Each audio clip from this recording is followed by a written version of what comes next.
I received a court summons. My brother's wife falsely claimed I promised her my house.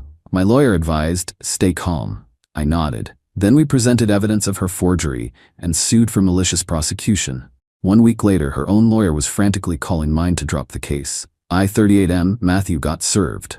Like legit process server at my door, handing me papers saying I'm being sued. By my own sister-in-law, Fiona, 35F. For my house. My house. The one I bought years before she even met my brother, Ryan, 37M. The claim? Apparently I promised her the house, like gifted it, verbally, and also, wait for it, via a signed personal letter dated 6 months ago. A letter I have absolutely zero recollection of writing or signing because, I didn't. My first reaction wasn't rage, it was this weird, cold, heavy feeling in my gut, like dread mixed with pure bewilderment. Fiona? She always seemed ambitious. A bit of a climber. Always complaining about their small apartment, hinting how perfect my place would be for them someday. Ryan just kinda goes along with whatever she wants, always has. But this is next level delusion. Or malice. Called Ryan immediately. He was cagey. Look, Matthew, Fiona feels really strongly about this. She has the letter. Are you sure you don't remember? She says you were pretty clear. Why make things difficult? He immediately jumped to defending her narrative, implying I was the one being unreasonable. No, maybe you forgot. Just straight to questioning my certainty. He mumbled something about how upset Fiona was that I wasn't just agreeing. Yeah, that tracks. He sounded uncomfortable but clearly parroting her line. She wouldn't lie about something this big, Matthew. Oh, wouldn't she? That conversation told me everything I needed to know. Ryan was either completely snowed or complicit. Didn't matter which, really. He wasn't going to be helpful. Next call, lawyer time. Got a recommendation for a sharp litigator, Mr. Scott. Laid it all out for him in his very beige, very calming office. Showed him the summons. Told him about Fiona, about Ryan's reaction, about the impossibility of this promise. Mr. Scott listened patiently, steepled fingers, the whole lawyer 9 yards. His advice? Stay calm. Don't engage with them directly. Let them make the first move beyond the filing. And let's look into this supposed letter. He suspected BS right away, but lawyers got a lawyer. He asked if Fiona had any reason to believe I'd give her the house. Any casual conversation she could twist? Nope. Never. We weren't even close. Polite family stuff, holidays, birthdays. That's it. Then I had an idea. Mr. Scott, I said, the cold feeling solidifying into something harder. This feels calculated. If she forged a letter, what else is she capable of? I want to hire a private investigator, dig into this letter, into her story, everything. Mr. Scott raised an eyebrow, but nodded slowly. Aggressive, but potentially prudent if she's fabricating evidence. It's your money, Mr. Hayes, assuming Hayes from context. I know a reputable firm. So yeah, lawyer on retainer, PI getting hired, let's call him Mr. Logan. All because my seal decided she deserves my house. The calm Mr. Scott advised, it's there, but it's the calm of a deep, cold river. On the surface, I'm nodding, saying, understood. Underneath, I'm already calculating. She fired the first shot, alleging I promised her something based on a lie. Fine. Let's see just how good that lie is. This is gonna cost a fortune, isn't it? And my relationship with my brother. Probably torched. But letting her get away with this? Not happening. Update 1. Okay, it's been about 3 weeks since the summons landed. Things are escalating, just like you guys in the comments predicted. Thanks for the support, feels less like I'm losing my mind knowing this level of entitled BS is actually a thing. First off, Mr. Logan, the PI, worth every damn penny already. He got a copy of the letter via Fiona's lawyer, part of initial disclosures or whatever. It's almost comical. A typed page, super flowery language about family bonds and wanting her and Ryan to have security, allegedly signed by me. The signature, it's close, I'll give her that, like she practiced it from birthday cards. But Mr. Logan immediately flagged inconsistencies. The pressure is wrong, the slant is off in places, he said. We'll need a handwriting expert for confirmation, but my gut says forgery. Big surprise. He also found out Fiona quit her part-time job about 2 months before the date on this supposed letter. Why? No idea. But timing's interesting, right? Suddenly jobless, then poof, a letter gifting her a house appears? Yeah, okay. Then came the family offensive. Got a call from Ryan. Not angry, more whiny. Matthew, Fiona's really upset you're fighting this. She showed me the letter again. It looks like you're writing. Why are you making this so hard? Just talk to her. Me, Ryan? I didn't write it. I didn't sign it. There's nothing to talk about. It's with the lawyers, like she wanted. But it'll cost so much money and it's tearing the family apart. Mom's a wreck. Spoiler, Mom called me later, furious at Fiona, telling me Ryan is being an idiot. So another lie from Camp Fiona, trying to use Mom as leverage. Me, Ryan, she sued me based on a document I never signed. She started this. Talk to your wife. Click.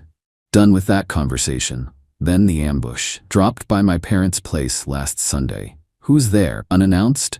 Fiona's parents, Brenda and Harold, and her smug sister, Jessica, 30s F. Cornered me in the kitchen. Fiona's mom, Brenda, Matthew dear, we're all so worried. Fiona is distraught. This house means everything to her security. You know how much she loves it. Jessica, yeah, Matthew, she's been talking about living here for ages, planning renovations. You know you promised her. Her tone was pure ice, trying to gaslight me. Me, I absolutely never promised her my house. I don't know where she got that idea or that letter, but it's false. Fiona's Harold, are you calling my daughter a liar? Me, I'm saying the claim is false and the letter is not authentic. My lawyer is handling it.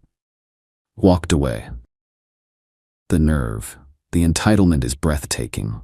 Fiona's now apparently telling mutual friends that it's basically sorted. And she's just waiting for me to do the right thing and hand over the keys. She even texted me, breaking the lawyer rule, asking when would be a good time to bring by her designer to measure for drapes. Blocked her number immediately, sent screenshot to Mr. Scott. Mr. Scott is loving this. Every entitled text, every lie Ryan parrots, every attempt by her family to pressure me, it all goes into the file. He's drafting discovery requests that are going to make Fiona's head spin.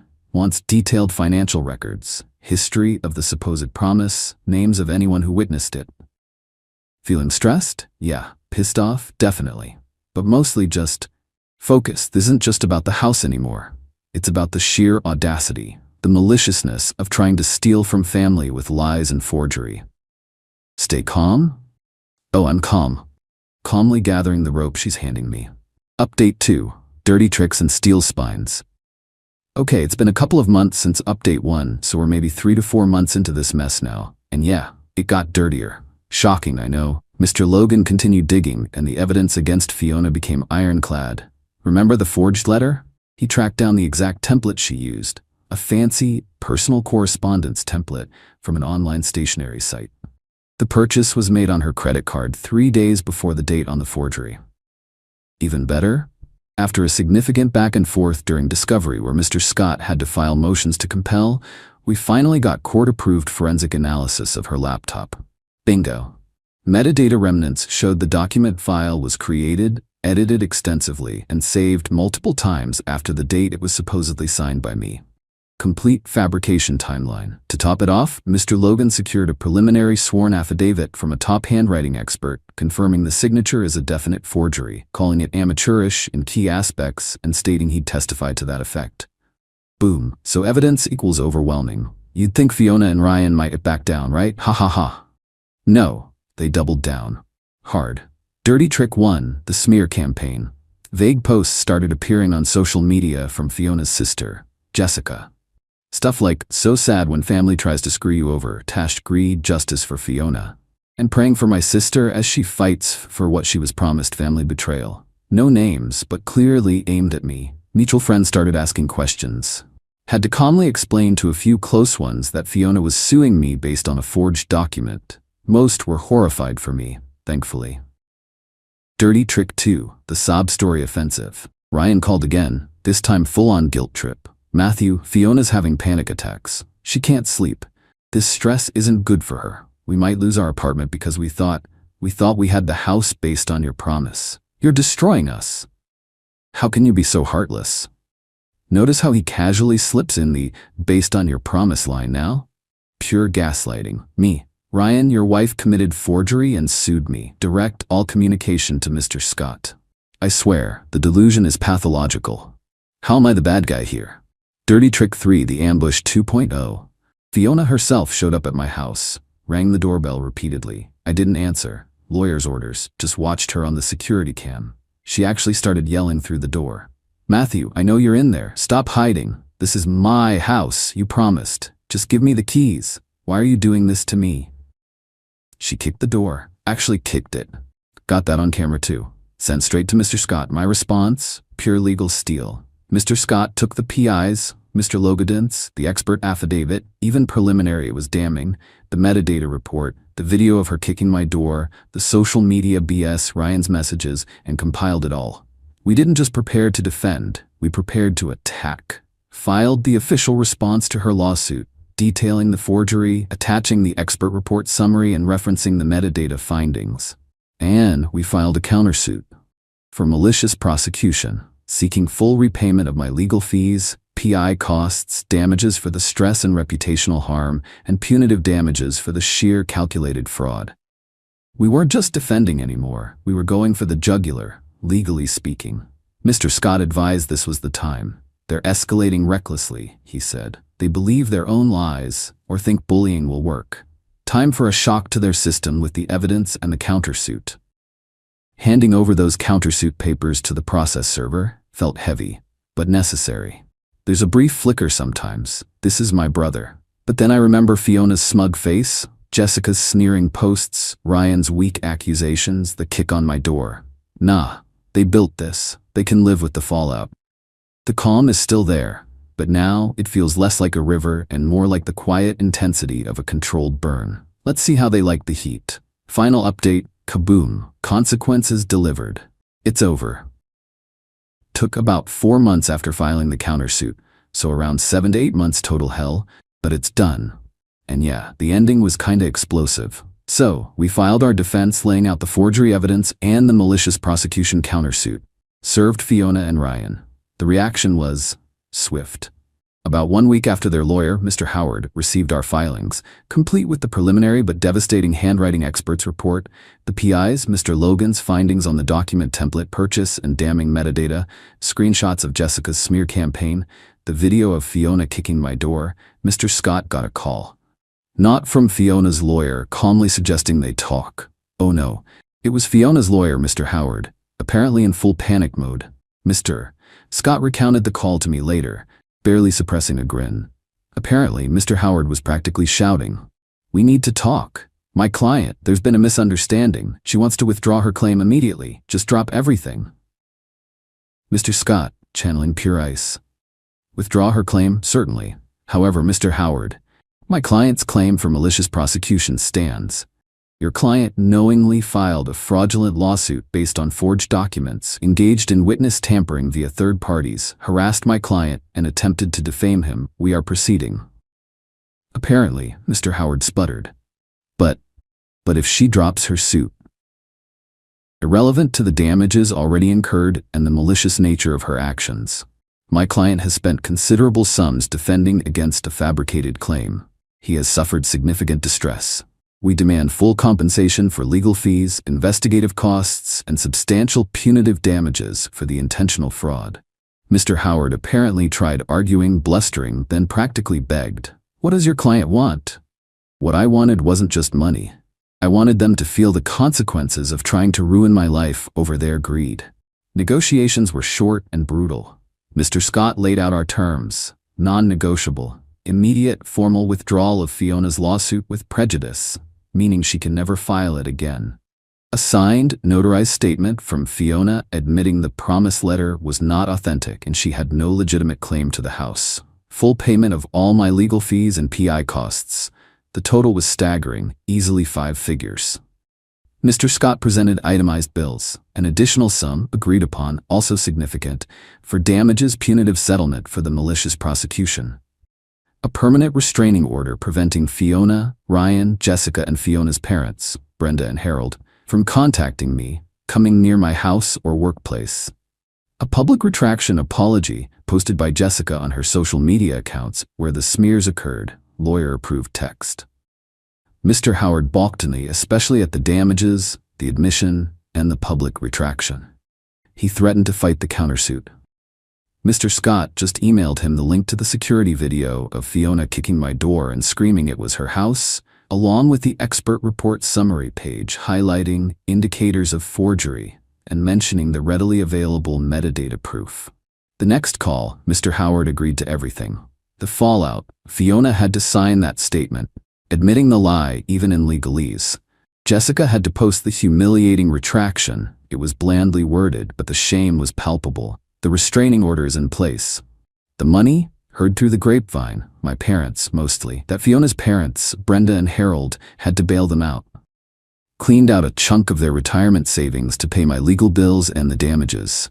Ryan had to sell his decent-ish car. They are, apparently, financially wrecked. And stuck in their tiny apartment, the dream of my house now a nightmare that cost them dearly.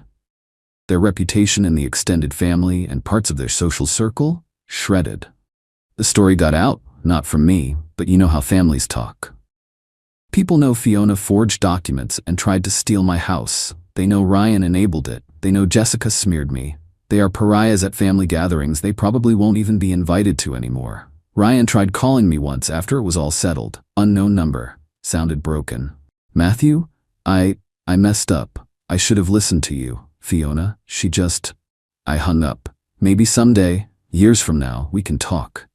But right now, the wound is too deep, the betrayal too calculated. He chose his side. Fiona? Zero remorse, according to my mom, who unfortunately ran into her mom, Brenda. Still thinks she's the victim somehow. Entitlement runs deep, doesn't it? Doesn't matter. Her opinion is irrelevant noise now. Me? It cost money, time, and a brother. For now, maybe forever. The stress was insane. But seeing that settlement agreement, knowing they faced real tangible consequences for their malicious greed? Yeah, that's justice.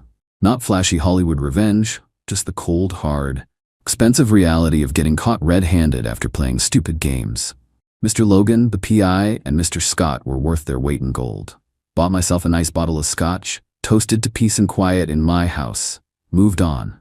They wanted to play dirty? They found out I play smart. And I play to win.